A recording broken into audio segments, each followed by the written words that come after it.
السلام علیکم dear students, آج ہم اردو کہاوتوں کا نیا سلسلہ شروع کر رہے ہیں۔ دلچسپ حکایات اور کہانیوں کے ذریعے بیان کیا گیا تاریخی پس منظر۔ سب سے پہلے ہم تاریخی کہانی بیان کریں گے، ایک اہم پروورب جو کہ ہے جس کی لاٹھی اس کی بھینس۔ انگلش میں بھی یہ استعمال ہوتا ہے، مائٹ از رائٹ کی طرح۔ اس کے بیک گراؤنڈ میں کون سی سٹوری ہے، کون سی حکایت ہے، اس کو آج ہم سیکھیں گے۔ جس کی لاٹھی اس کی بھینس جو پروورب ہے، کہاوت، اس کا معنی کیا ہے؟ اس کا معنی ہے طاقتور ہی کا سب کچھ ہے۔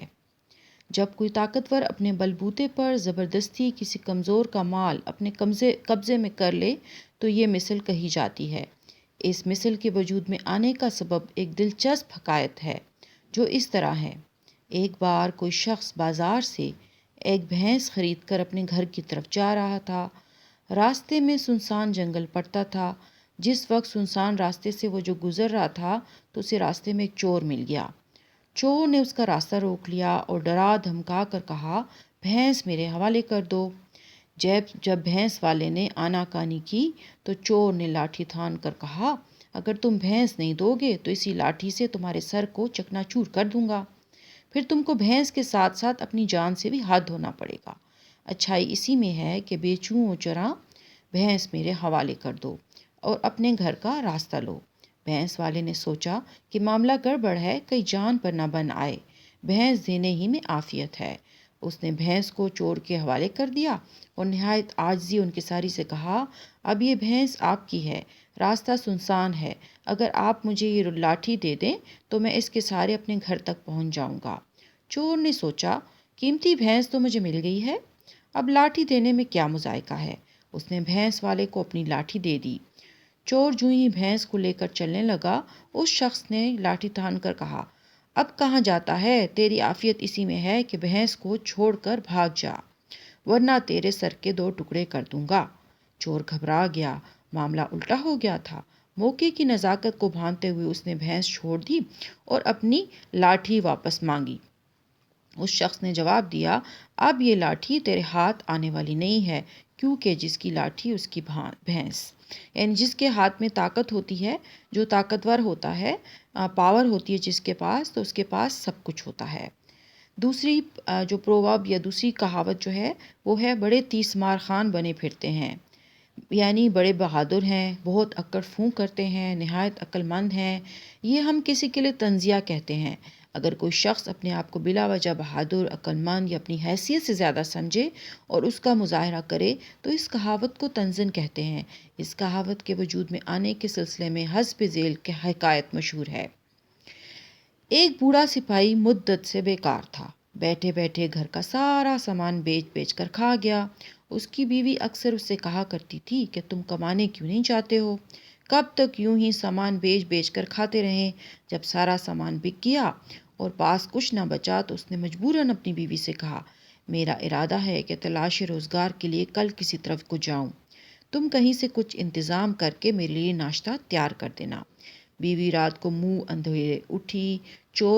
چورے کے لڈو تیار کرنے کے لیے اس نے چورے کو اوکھلی میں کوٹنا شروع کر دیا۔ جس اوکھلی میں وہ چورا کوٹ رہی تھی اس کے اندر ایک کالا سانپ کنڈلی مارے پہلے سے بیٹھا ہوا تھا۔ چورا ڈال کر کوٹنے سے بھی وہ بھی کٹ کر چورے میں مل گیا۔ بیوی نے 30 لڈو بنا کر 30 دن ناشتہ کرنے کے لیے ایک کپڑے میں باندھ کر میاں کے حوالے کر دیے۔ وہ صبح ہی روانہ ہو گیا۔ جب چلتے چلتے دوپہر ہو گئی اور ڈھل گئی اور اسے بھوک معلوم ہوئی تو وہ ایک کنویں کے پاس درخت کے سائے تلے ٹھہر گیا۔ منہ ہاتھ دھونے کے لیے وہ کنویں سے پانی بھر رہا تھا کہ ناگاہ وہاں 30 راہزن چور آ پہنچے۔ انہوں نے سپاہی کو بہت ڈرایا دھمکایا کہ اس کے پاس جتنا مال ہو سب نکال کر اس کے حوالے کر دے۔ سپاہی نے گڑ گڑا کر اپنی ناداری کا حال بیان کیا، مگر لٹیروں نے اس پر ترس نہ کھایا۔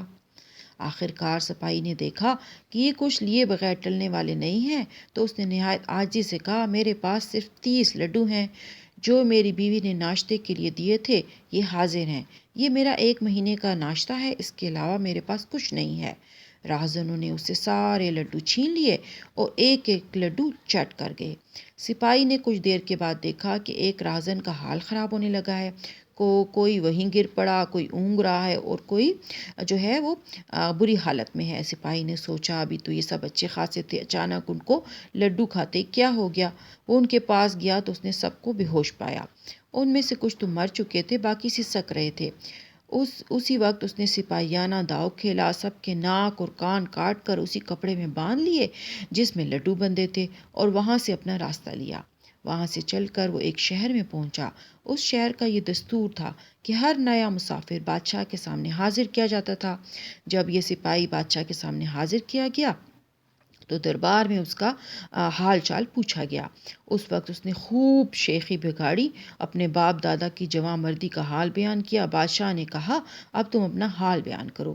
اس وقت اس نے ان 30 راہزنوں کے ناک کان بادشاہ کے حضور میں پیش کر دیے جو اس نے کاٹ کر کپڑے میں باندھ لیے تھے۔ دراصل یہ وہ راہزن تھے جنہوں نے ساری سلطنت میں فساد برپا کر رکھا تھا، ہزاروں قافلے لوٹ لیے تھے، سینکڑوں آدمیوں کو مار ڈالا تھا، اور اب تک یہ راہزن کسی کے ہاتھ نہ آئے تھے۔ بادشاہ ان کے ناک کان دیکھ کر اور یہ سن کر کہ تمام راہزنوں کو اس نے مار ڈالا ہے بہت خوش ہوا۔ بادشاہ نے بوڑھے سپاہی کی بہت عزت کی، خلعت و انعام سے نوازا۔ خلعت لباس ہوتا ہے، جاگیر عطا کی اور 30 مارخواں کے خطاب سے سرفراز کیا۔ تو آج ہم نے 2 پرووربس، 2 حکایتوں، اردو کی حکایتوں کو سیکھا ہے۔ ایک یہ کہ بڑے 30 مارخوان بنے پھرتے ہیں، اس کا مطلب یہ ہے کہ اس نے 30 لوگوں کو خود تو نہیں مارا تھا، وہ تو بائی چانس مر گئے تھے۔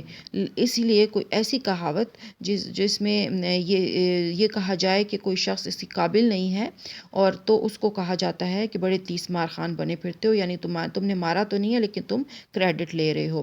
اور اسی طرح جس کی لاٹھی اس کی بھینس، جو ہے ہم نے پروورب سیکھا کہ جس کے پاس طاقت ہوتی ہے تو اسی کے پاس بھینس ہوتی ہے، اور اس کی بیک گراؤنڈ سٹوری بھی ہم نے سیکھ لی۔ ویور آپ سے ریکویسٹ ہے کہ اس چینل کو سبسکرائب کریں، انگلش پوٹینشیل چینل ہے یہ، اس میں بہت کچھ آپ کو سیکھنے کو ملے گا، اور اس کو سبسکرائب کرنے کے ساتھ ساتھ لائک بھی کریں، شیئر بھی کریں، اور ساتھ ہی کمنٹ بھی دیں۔ اس کمنٹ میں ضرور یہ بتائیں کمنٹ باکس میں کہ آپ کیا سیکھنا چاہتے ہیں مزید۔ Okay, see you next time, اللہ حافظ۔